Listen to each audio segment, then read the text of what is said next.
بسم اللہ الرحمن الرحیم۔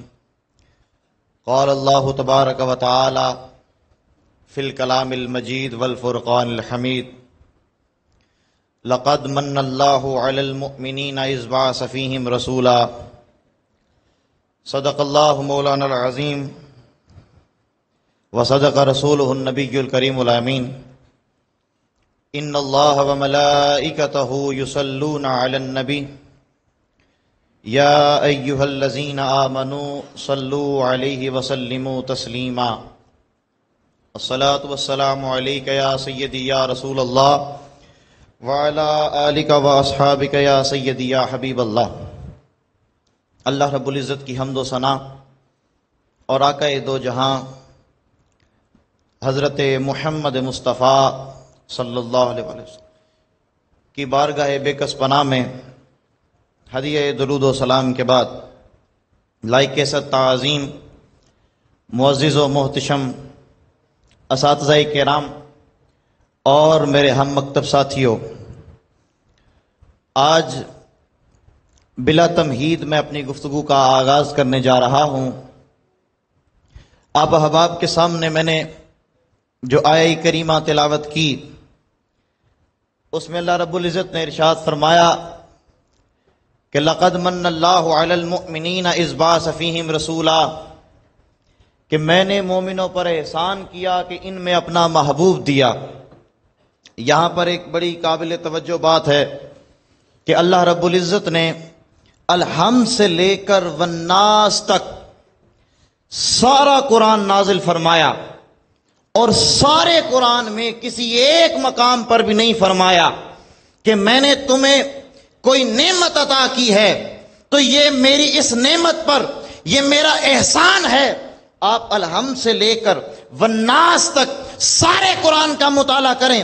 اللہ تعالیٰ نے ہمیں چاند دیا، زمین دی، آسمان دیا، اولاد دی، کائنات کی تمام نعمتیں دیں، لیکن کہیں نہیں فرمایا کہ لوگوں یہ میرا تم پر احسان ہے۔ لیکن جب باری آئی محمد مصطفیٰ کی، جب باری آئی محمد مصطفیٰ کی اور محبوب خدا کی، تو رب نے فرمایا لوگوں یہ میرا تم پر احسان ہے کہ میں نے تم میں اپنا محبوب دیا۔ اب ایک اور بڑی قابل توجہ بات، یہ زمین، یہ آسمان، یہ چرند پرند، یہ ہوا، یہ شجر، یہ حجر، یہ تمام چیزیں اللہ نے دیں، لیکن کہیں پر احسان نہیں جتلایا۔ کیوں؟ اس لیے کہ اگر یہ چیزیں میرا مالک عطا نہ کرتا تو زندگی گزارنی ممکن نہیں تھی۔ اگر اولاد نہ ہوتی تو انسانیت کی نشو و نما نہ ہوتی۔ اگر یہ شجر حجر نہ ہوتے اور کائنات کی یہ ساری کائنات نہ سجتی تو زندگی گزارنی اور زندگی گزارنے کا ڈھنگ اور سلیقہ نہ آتا۔ گویا یہ تمام چیزیں زندگی گزارنے کے لیے ضروری تھیں۔ فرمایا لوگوں سنو، میں نے کائنات کی ہر شے تمہیں دے دی، لیکن کہیں نہیں فرمایا کہ یہ میرا تم پر احسان ہے۔ آپ تمام لوگ بڑے ذی شعور بیٹھے ہیں، اپنے دل کی عدالت سے فیصلہ کر کے بتاؤ، تمام چیزیں دیں، کہیں احسان کا نہیں کہا۔ خود بتاؤ کوئی اپنا محبوب بھی کسی کو دیتا ہے؟ سب کچھ دیا، کہیں پر احسان نہیں جتلایا۔ کوئی اپنا محبوب بھی کسی کو دیتا ہے؟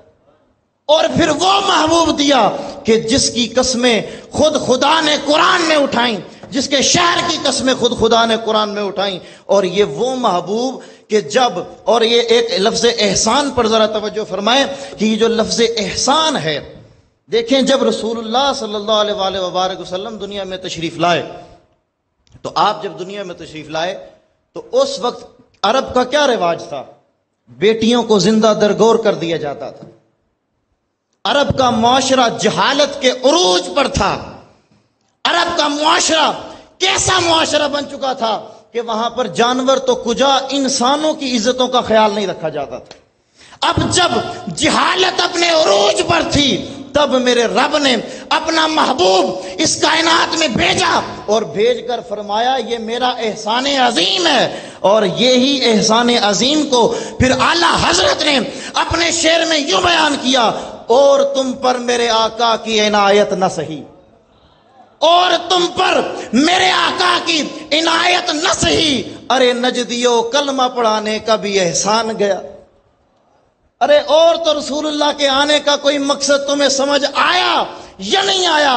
اور کم از کم یہ تو دیکھ لو کہ جب انسانیت کی توقیر ختم ہو رہی تھی تو اس انسانیت کی عزت اور احترام کو دوبارہ زندہ کر کے اس دنیا میں متعارف کروانے والی شخصیت جو اللہ نے اس کائنات میں بھیجی، ارے اور احسانات کو چھوڑو، اگر یہ نہ آتے تو آج تم بھی انہی میں سے ہوتے۔ تو گویا اللہ کی ذات نے ایسا عظیم پیغمبر ہمیں عطا کیا، اور ہم پھر اس کی آمد پر خوشی کیوں نہ منائیں؟ اللہ فرما رہا ہے لقد من اللہ علی المؤمنین اذ بعث فیہم رسولا، اور یہ میرا محبوب، یہ میرا محبوب ہے۔ ارے یہ اللہ کا محبوب ہے۔ دنیا میں کوئی کسی کا محبوب ہو جائے تو ہم اس کے قدموں میں اپنی آنکھیں بچھاتے ہیں۔ ارے یہ اللہ کا محبوب ہے، دنیا کے محبوب کے لیے آنکھیں بچھائی جا سکتی ہیں، تو پھر اللہ کے محبوب کے لیے میلاد کیوں نہیں سجایا جا سکتا؟ اللہ کے محبوب کے لیے میلاد کیوں نہیں سجایا جا سکتا؟ اللہ کے محبوب کی آمد کے لیے ریلیاں اور جلوس کیوں نہیں نکالے جا سکتے؟ گویا اللہ کے محبوب کی ولادت پر خوشی منانا عین سنت خدا، یہ عین سنت خدا ہے۔ وقت کی نزاکت کو بھانپتے ہوئے اسی پر میں اپنی بات کا اکتفا کرتا ہوں۔ آج لے ان کی پناہ، آج مدد مانگ ان سے، پھر نہ مانیں گے حشر میں اگر تو مان گئے۔